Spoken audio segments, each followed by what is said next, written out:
Hey guys, it's Goosebumps Completionist, and today I'm bringing you another book review from the Goosebumps Haunted Library Collection.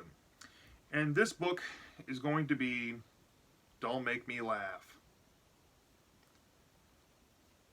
Off the bat, when I eventually finish all the books, comics, episodes, video games, you name it, every single story, every single product possible that can feature a story in it, I will make a top 10 worst things to ever come out of Goosebumps. And this definitely will be on there. Probably in the top 5 somewhere. Pretty high up there. This was awful. This was genuinely awful. One of the worst things, like I said, I have read in Goosebumps. And I've read some pretty bad Tales to Give You Goosebumps short stories. Like, I really despise Monster on the Ice and Something Fishy. Stories like that, I just hate them. But this takes the cake. For the worst short story, I think, of all time in Goosebumps. And I haven't read book 1. I haven't refreshed on a couple that could be contenders there. I have some in mind. Same thing with book 5. But this is awful. Genuinely awful. Thankfully, this book was only given out in Doritos, Cheetos, and Ruffles bags. And it makes sense why this was given out for free as a promotion in that. This story just really sucks. In case you didn't know, the Haunted Library trilogy was a promotion done in 1996, and they gave out 3 books. This was one of them, and this one, like I said, was given out in Frito-Lay's chips bags. Bad Dog was given out in Pepsi products, and the Halloween game, which I've already reviewed about a year or so ago, was released with Hershey's. And if you turned in whatever you needed to turn in, you got this souvenir book to put all these little mini books in. And this one is just outright terrible. I'm getting way ahead of myself. I want to save a lot when I want to say in the review portion, but let's get into the plot overview without giving too much away. So this little 19-page book, to even call it that, most likely will just fill, if you put this on a regular sized book page, it probably maybe would take a front and back of a page. So it's really short, but the story is basically centered around these 2 boys named Josh and Luke.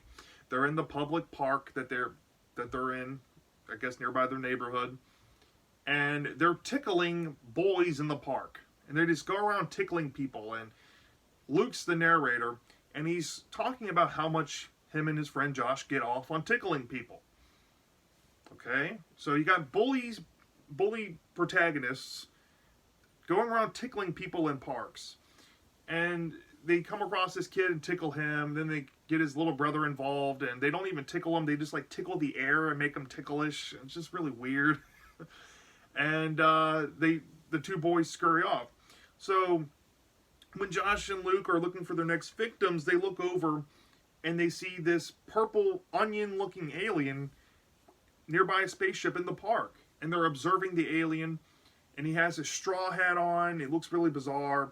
And when they think they're not being noticed, all these little purple aliens crawl out of the straw hat and come over to the boys and take them.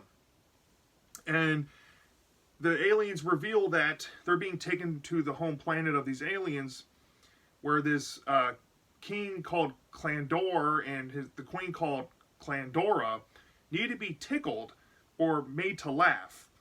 So the whole idea is they've been recruited by these aliens because the aliens have watched them in the playground and they're good at making people laugh, and they need to make the king and queen laugh, and if not, they'll never be able to see their home again.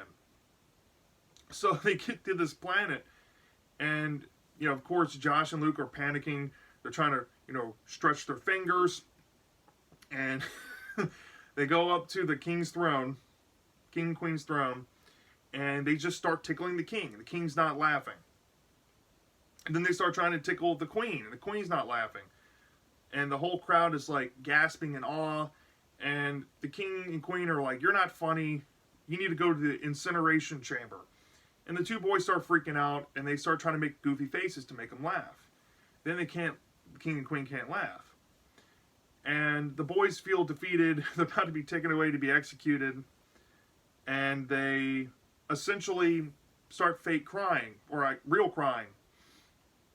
And then they start getting chuckles out of the king and queen, and then the whole crowd. All these aliens are laughing. They're laughing at the ability that these kids can generate water coming out of their eyes. I think it's funny. And then they're like, all right, now we got a fake cry to keep this going.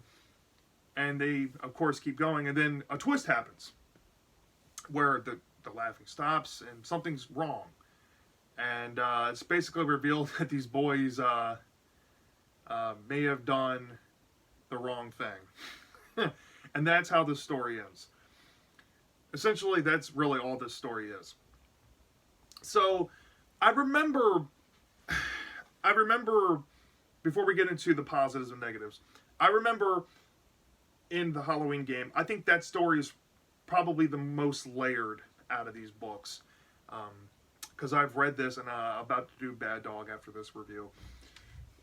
And I definitely think the Halloween game is more layered. This one is just straight to the point, very linear, not a lot going on. It just cuts to the chase and gets going. The one positive I have with this story, if I can say one, is the subversion of expectations with the twist. That was okay. And I'm not going to spoil the twist, because that's really what kind of makes this slightly entertaining. Slightly. But that's about it. Everything else is terrible. You know, let's go into the negatives with this story. The tickling aspect, it doesn't belong in Goosebumps. You know, one of my biggest complaints I have with One Day at Horrorland, and if it's the only complaint I have with that book, thinking back on it, is the whole pinching aspect. Yeah, that seems kind of silly. This kids going around tickling people and impressing aliens to come take them to their home planet is ludicrous. It's ludicrous and insultingly dumb. These protagonists, if you even call them that, they're bullies. They suck. Why would you care, right? They, of course, get something bad dealt to them because they're awful kids. And they just do mean things. But still. The whole alien concept, Clandora, trying to be made to laugh. It's just straight up comedy. It's not scary. The incineration chamber bit was fun, but we never actually get to see that in the story. We don't get to see them being taken to the chamber. It's just mentioned. And it kind of feels like a tease. It's not really fleshing out the story. And, you know, when I grade these little short story books, I'm grading these on a short story basis. How well do they convey horror within the page constraints? How solid is the idea in the short story context? Does it tell a full story? Does it feel full? Is it unique? Is it standout? And I'll tell you this, from the time this released in 1996, I don't think there was something like it in Goosebumps, but since then, there's been multiple books that take kids to alien planets. Invasion of the Body Squeezers.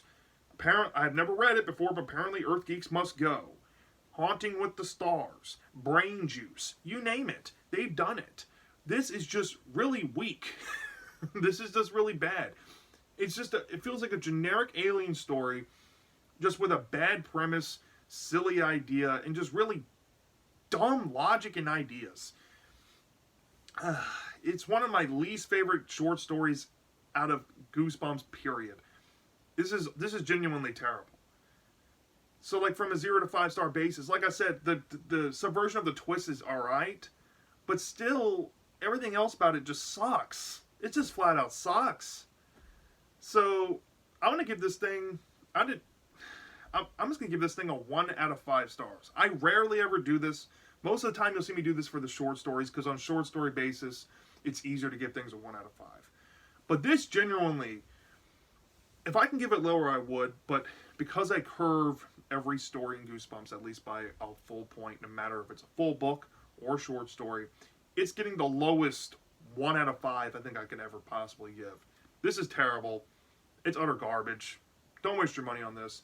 If you want this for your collection, or, like you find a sealed one, you can find sealed ones because they're in bags of chips, buy that for your collection. If you find this, get the whole collection with all 3, buy it for your collection. But seriously, don't read this. Don't waste your time. It sucks. So yeah, that's my thoughts on Don't Make Me Laugh. Let me know down in the comments section if you have read this before. Do you love this or do you hate this? I'm dying to know. And I'll see you next time.